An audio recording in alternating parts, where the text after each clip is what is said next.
Hello and welcome to Viewers on News. I'm Jawati Hami. In today's program, we are going to talk about the current level of the bilateral relationship between Pakistan and the United States of America, and also the future trajectory of this bilateral relationship. There have been a number of important developments regarding this particular bilateral relationship between Pakistan and the United States of America, with the most recent telephone conversation between Deputy Prime Minister and Foreign Minister of Pakistan, Mr. Ishaq Dar, with the U.S. Secretary of State, Mr. Marco Rubio. According to Pakistan's Foreign Office, the two leaders discussed bilateral relations, regional security and economic cooperation.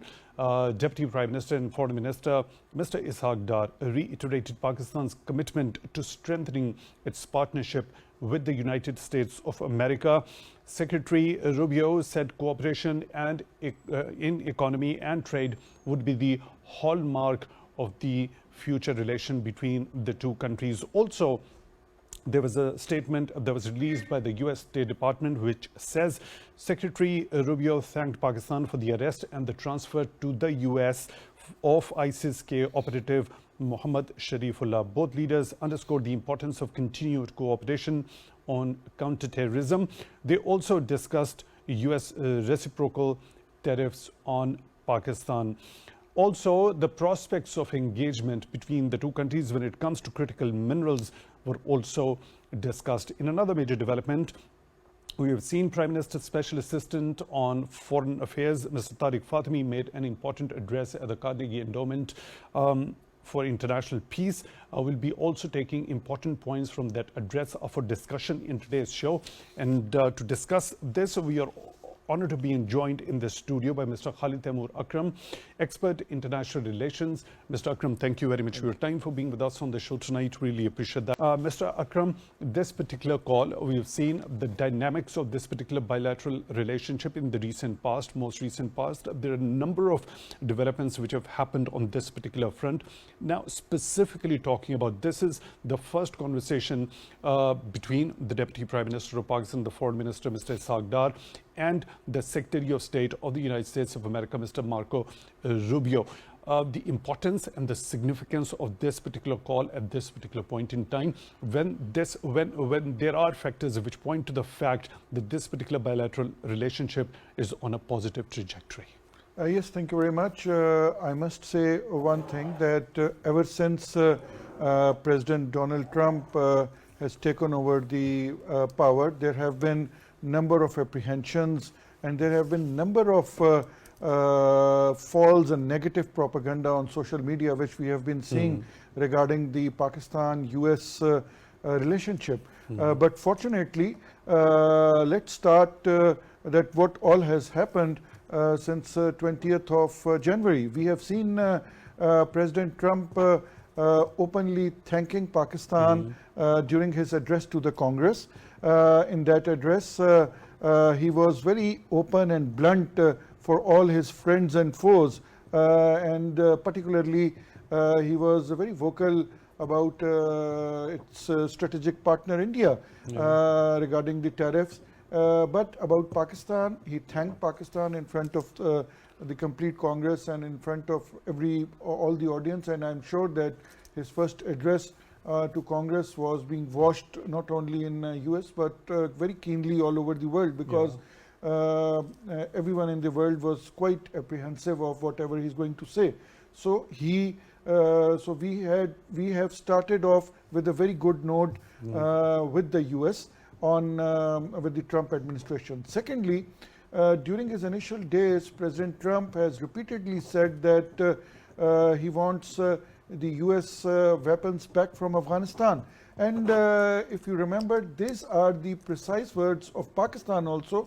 Since last 2 years, Pakistan have been repeatedly telling US, Pakistan has been repeatedly telling the world that the US arms which were left behind by the US and NATO forces are being misused by the terrorists. And Pakistan has provided number of proofs to the world, and we have seen right from back in 2021, the attack in the Banu police station, till now, all the weapons used by the terrorist organizations against Pakistan are those weapons which were left by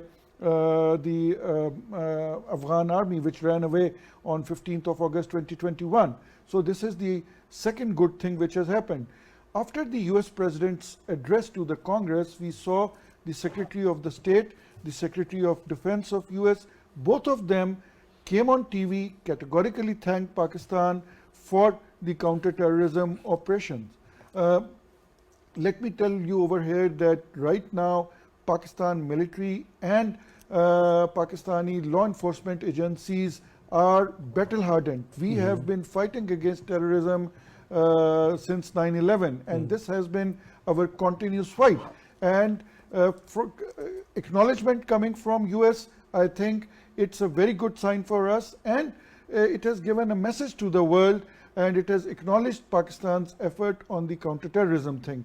And now this very recent telephone call and the visit of the SAPM Tariq Fatmi to US, it was also a very successful visit. I was just reading in the media today that he presented a report to the Prime Minister, and the report which he presented was very, very positive, because he has given a very positive feedback of all his meetings which he had held in US. And we also saw Pakistani ambassador was invited at the iftar dinner, which was hosted by President Trump in US, and during that iftar dinner, our ambassador met with him. And we also saw the Pakistan People's Party Chairman Bilawal Bhutto Zardari's visit to US, in which he also attended an event which was addressed by President Donald Trump.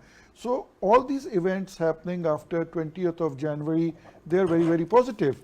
And today's telephone call, I think the statement by the US State Department is very clear that US wants to go ahead with Pakistan, US wants to cooperate with Pakistan. They are even ready to talk on tariffs also. And US State Department has also sent a special representative to Pakistan to on this mineral summit which is happening today and tomorrow. So if you see whatever is happening from 20th of January till now, I think that the Pakistan-US relationship is going towards a very positive direction. And over here we must acknowledge the efforts of the Prime Minister Shehbaz Sharif and the Deputy Prime Minister and Foreign Minister Ishaq Dar, and their continuous engagement with the new administration. You've very comprehensively elaborated all the major developments which have happened on this particular front between Pakistan and the US. I'll come back to you to talk in detail on every of those aspects separately. Mr. Akram, when we talk about counterterrorism efforts, the acknowledgement of that categorical thanks that was given to Pakistan for its counterterrorism efforts, particularly when we talk about that Mohammed Sharifullah, that ISIS-K operative that was arrested and then transferred to the US. During this phone conversation, there was also again a special thanks expressed on the part of Mr. Marco Rubio to Deputy Prime Minister and Foreign Minister. So this is one aspect. The tone that was set on a positive note, which has already been mentioned by both you as well as Mr. Baloch. When we talk about the leftover weapons, that was a point that also came under discussion during this conversation. You already mentioned the kind of concern that was also expressed by President Donald Trump himself. But it is Pakistan that is bear the brunt of those leftover weapons in Afghanistan, which are being used by the terrorist organizations, the militant outfits, to perpetrate their heinous acts of terror here in Pakistan. How can the US play its role, and what ideally happens to be the responsibility when it comes to resolving this matter? Yeah, first of all, let's discuss that why the US administration time and again is thanking Pakistan for this support of first arresting that person, Sharifullah, and handing over to US because he was wanted in US. It's because it was one of President Trump's election campaign's promise to the people of United States. I remember that in a number of his speeches, he used to criticize the previous administration under Joe Biden that once the American forces were exiting Afghanistan, at that time this blast happened, the suicide bombers they entered and attacked the air base, and there were many American casualties. Yeah. And in the lapse of 2 years, the Americans, the Joe Biden administration did not take necessary steps. So it was an election promise, which President Trump immediately after taking over power, because he had been meeting with the widows and with the children of the U.S. soldier who were dead and lost their lives over there. So for President Trump, it was like fulfilling the promise as soon as he took over power. It was a huge promise that was made with the American public at that time, and that is the fulfillment that American president immediately after his taking his office, and categorically thanking Pakistan when all the eyes were set on that particular joint address to the Congress by the president. And later on, you already mentioned special thanks by the Secretary of Defense as well as Secretary of State, and this conversation also.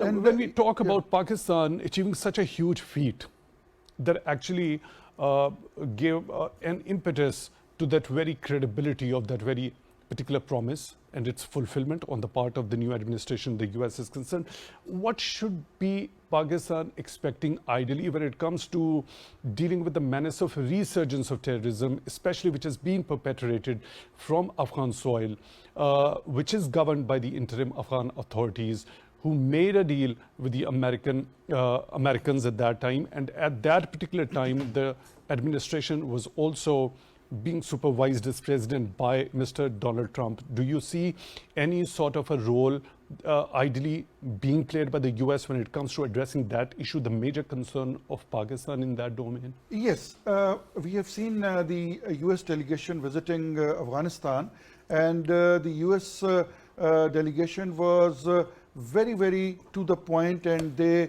not only asked the Afghans to release the 2 Americans, which were subsequently released after a couple of days. One was released on the same day, and then there was another lady which was released after a few days. So the Trump administration was very much to the point with the Afghans. They have told him that you have to cooperate, and I'm sure that the Trump administration is going to talk about Pakistan's concerns with the Afghan administration. Because if we see President Trump's baseline, his baseline is no wars. His baseline is trade. His baseline is making America great again in terms of industry, in terms of trade, in terms of having the domestic industry, revival of the domestic industry. So I think in these 4 years, he is not going to adopt any kind of war strategies against anyone. It's a very important point that you just mentioned, when his focus is primarily focused on enhancing the trade and investment, focusing in that particular direction. We've seen an imposition of tariffs, a baseline tariff 10% coming from him on 2nd of April on all the countries, including 185 to be exact, including 29% on Pakistan. This phone conversation also tells us there was talk of the reciprocal American tariffs on Pakistan. I'll come back to you regarding this particular point as to what could be the possible options when it comes to Pakistan navigating through this particular phase. Mr. Akram, quick take regarding 30 seconds left, unfortunately we're short of time, regarding as to how Pakistan could navigate through this particular tariff regime. Yes, I think Pakistan can navigate through this tariff regime because already 50 countries have approached back to United States for negotiations.